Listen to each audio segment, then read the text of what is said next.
Welcome back to Venture Onward. Today I plan to talk about how Disney Plus finally reveals the highly expected release date for the Marvel Cinematic Universe's forthcoming series, Secret Invasion. Today I plan to talk about how with the announcement of Marvel's Secret Invasion coming in June, I thought it would be an excellent time to discuss it. The streaming service recently renewed the Secret Invasion page, showing it would come to Disney Plus on June 21, 2023. The show stalks Nick Fury, Samuel L. Jackson, and more as the Earth is breached by a Skrull assault, with the alien race acquiring the models of significant individuals on the planet.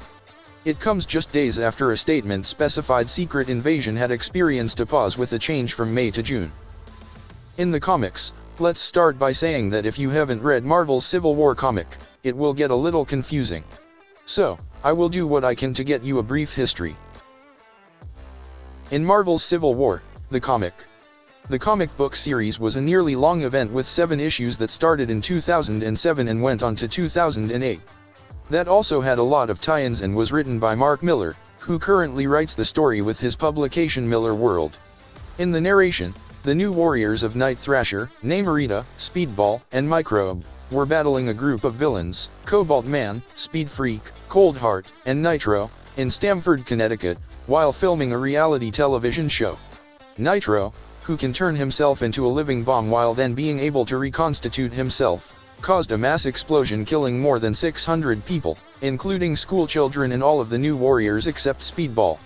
After the horrendous event, the rest of the superhero community appeared in Stamford to search for survivors, which also caused the US government to put forth a registration act for superheroes. The action of the registration caused a rift in the superhero community.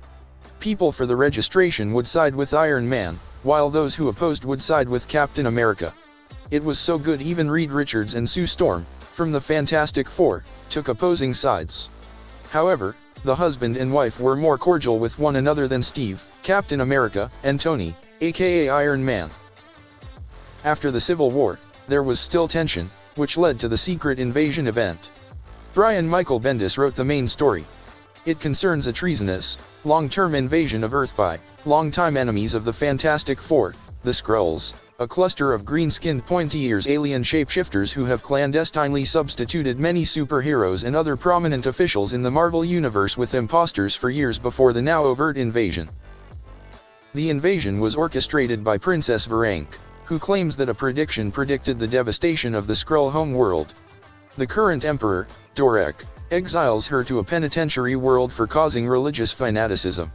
After folding the Skrull throne world due to the actions of the cosmic entity Galactus, Varank becomes empress by default and lineage and directs an invasion of Earth, armed with the knowledge superhumans had from investigating the Illuminati. The Skrulls capture several superhumans and infiltrate Earth's fortifications, with Varank posing as the heroine Spider-Woman. Varank is inconvenienced when there is a breakout of supervillains at the Raft prison, which puts her on the team of the incarnation of the new Avengers team. The story plot reads, while in the grips of paranoia, Earth's mightiest heroes have to band together to fight off an armada of Skrull ships carrying an army of supercharged alien warriors. Traitors are exposed and lives are lost as the shape-shifting zealots lay claim to the planet, and only by compromising their ideals do the heroes stand a chance. The story begins with the death of Elektra, the leader of the ninja clan, the Hand, who had died and was revealed to be a Skrull. The year-long crossover event led to the superhero community in shambles due to the events of their Civil War. Aside from the upcoming MCU TV series, the event was also adapted to the Avengers, Earth's Mightiest Heroes cartoon show, but at the time, Varank posed as Mockingbird, who, if you didn't know well, was the human version of her, and she had married to Clint Barton aka Hawkeye. It's no surprise that Samuel L. Jackson is headlining this upcoming show as in the comic version of Secret Invasion, one of the main protagonists was centered on Nick Fury, who at the time was in hiding, and his circle of trust was limited to a handful of people. The forthcoming show is an action-adventure spy thriller superhero 6-episode mini-series that stars Jackson and Ben Mendelsohn, who portrays Talos, who first appeared in the Captain Marvel film. Kobe Smulders as Maria Hill. Kingsley Ben-Adir will portray Gravik, who in the show will be the leader of a faction of rebel Skrulls. Emilia Clarke is Abigail Brand, who was the head of S.W.O.R.D. in the comics and is a S.H.I.E.L.D. offshoot that handles protecting the Earth from extraterrestrial threats. Rumors are running around the interwebs stating that Clark could portray a Skrull named Gaia and the daughter of Talos. They even had a space station called the Peak. Also, in the limited series will be Olivia Colman as Sonya Falsworth, a special agent who is an old ally of Fury's. Martin Freeman will be in the mini-series and will again portray Everett K. Ross, a former agent of the Central Intelligence Agency who first appeared in Marvel's Captain America: Civil War.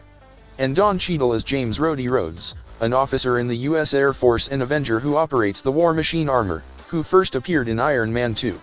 Additionally, Dermot Mulroney is supposed to portray United States President Ritson, while Killian Scott, Christopher McDonald, Carmen Ejago, and Charlene Woodard have been cast in undisclosed roles. Clark spoke with her at Marvel, describing the studio's knowledge of producing movies and series. "It's like everyone at Marvel knows how to unlock the Rubik's Cube, and you couldn't even possibly. I can't do a Rubik's Cube to save my damn life. I hope a lot of people can't also. It's like they have some secret thing, and it just works. It just works," the performer replied. She also explained her time employed on Secret Invasion, calling it chill to work on. "We had a lot of laughs. They're just so chill, and I think I'm not that chill, and I think if I were them, I would be so unchill all the time," she stated. At the end of the comic book event, the captured superheroes and other figureheads were free, and the hero community had a massive fight against the Skrulls. As you can imagine, the heroes of Earth were united as one, where there was no rift, as they banded together and were triumphant against a common enemy. When I first heard of Secret Invasion coming to Disney Plus as a limited series, my jaw would have fallen to the floor if I were an animated cartoon. But having some time to think about it, and I think it could be a smart move, because if this is the opening bell for what's to come down the line, I think it's best to talk about the origin of the invasion. I thought the Secret Invasion was so good, and I'd like to see more of that. Though truthfully, I preferred Marvel's Civil War, which felt more grounded and realistic with what heroes would do. Secret Invasion focused on the alien side of things, which again was a good comic, but I preferred Marvel's Civil War event. I think one of the things that did it for me was the story with Spider-Man and how he wrestled on which team he should join. Marvel did try to make a Civil War 2, but it wasn't as good. The whole Inhuman predicting events weren't my cup. There was also this recent comic called Devil's Reign, a mini-event that focused on Daredevil and Kingpin. In the comic event, Kingpin, the mayor at the time, outlawed superheroes from fighting crime in New York. People like the Thunderbolts were registered and allowed to protect the citizens of New York. I loved seeing the street-level story. One of the things I found irritating, and this is a bit of a spoiler, but I wanted Peter Parker to be in the event, but he couldn't as he was recuperating from a spider senses going haywire. Well, that's my theory. It gave more attention to Miles Morales and maybe Ben Reilly, who portrayed Spider-Man along with Morales. Aside from the comic, I was also excited to see Cheadle, where I thought his run would end in Avengers Endgame, seeing that he is in the Iron Man-esque universe. I'm also happy to see Freeman, whom I thought would be the new Phil Coulson when he appeared in Captain America: Civil War, continue to be on the run due to the events of Black Panther: Wakanda Forever. I don't know what Marvel's plan is for Cheadle and Freeman's characters in the series, but I'm nonetheless intrigued by their inclusion. I'm excited to see what Marvel plans for the upcoming series, and whether the series is a big success or not. I will be a bit bummed that Robert Downey Jr. and Chris Evans will not portray their counterparts. That's Hollywood for you, I suppose. Also, I don't mean to bum anyone out with my theory. Still, I don't think the Skrull will be a considerable part of these upcoming phases. They may take a secondary role. Still, it seems like Marvel is focusing more on interdimensional stories, which could be good. Who knows? So that you know, I'd rather see the Skrulls as the focus, but I'm going by what the internet seems to be talking about in regards to the Skrulls' infiltration. One of the things that I am upset about in this mini-series is that it's only a mini-series.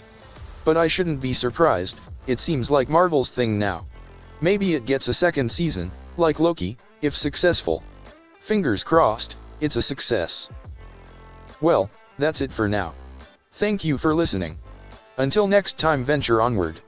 Secret Invasion premieres on Disney Plus on June 21, 2023.